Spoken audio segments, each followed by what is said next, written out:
YCP social media కార్యకర్త పులివెందులకు చెందిన వర్ర రవీంద్రారెడ్డి వెనుకున్న కుట్రదారులను గుర్తించేందుకు పోలీసు శాఖ దర్యాప్తు ముమ్మరం చేసింది.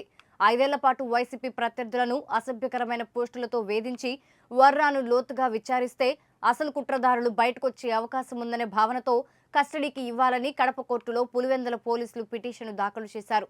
నిందితుడిని 10 రోజుల పాటు కస్టడీకి ఇవ్వాలని కోరారు. తాజా పరిస్థితిపై మా ప్రతినిధి నారాయణ రెడ్డి మరింత సమాచారం అందిస్తారు. కడప జిల్లా పులివెందులకు చెందిన వైసీపీ సోషల్ మీడియా కార్యకర్తగా ఉన్న వర్ర రవీంద్రారెడ్డిని పూర్తి స్థాయిలో విచారిస్తే అతను వెనుకున్న కుట్రదారులు సూత్రధారులు ఎవరనేది బయటకు వస్తుందన్న ఉద్దేశంతో పోలీసులు అతని చుట్టూ ఉచ్చు బిగిస్తున్నారు.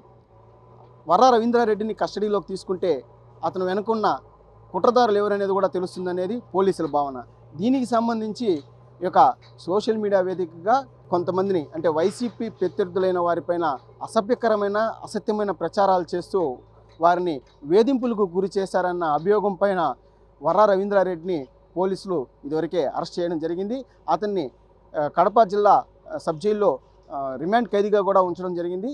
ఆయన్ని కస్టడీకి తీసుకుంటే మరింత లోతైన విచారణ చేసి నిజానిజాలను వెల్లడి చేయొచ్చనే ఉద్దేశంతో పోలీసులు కడప జిల్లా కోర్టులో కూడా పిటిషన్ వేయడం జరిగింది.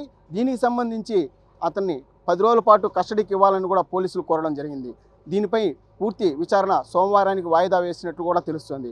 అంటే వర్ర రవీంద్రారెడ్డి వైసీపీ ప్రత్యర్థులైన వారిని గతంలో సోషల్ మీడియా వేదికగా వేధింపులకు గురి చేశారన్న పెద్ద ఎత్తున ఆరోపణలు రావడం, దీనికి సంబంధించి పిసిసి అధ్యక్షురాలుగా ఉన్న షర్మిలాపై, అలాగే వారి తల్లిగారైన విజయమ్మపై, అలాగే మాజీ మంత్రి దివంగత వివేకానంద రెడ్డి కుమార్తె సునీతపైన కూడా కొన్ని అసత్యమైన ఆరోపణలతో పాటు అసభ్యకరమైన పోస్టులు పెట్టాడన్న అభియోగాలు ఈ యొక్క రవీంద్రారెడ్డి పైన ఉంది. ఈ రవీంద్రారెడ్డి పూర్తిగా అంటే రాఘవరెడ్డి ఒక సూచనల మేరకే తాను చేశానని చెప్పి కూడా వాంగ్మూలం ఇవ్వడం కూడా జరిగింది పోలీసులకి.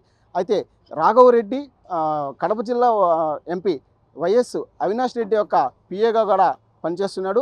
ఆయన అంటే ఈ యొక్క విచారణలో ఆయన పేరు బయట రావడంతో గత 10 రోజులుగా ఆయన కూడా అంటే పరారైనట్లు కూడా తెలుస్తుంది.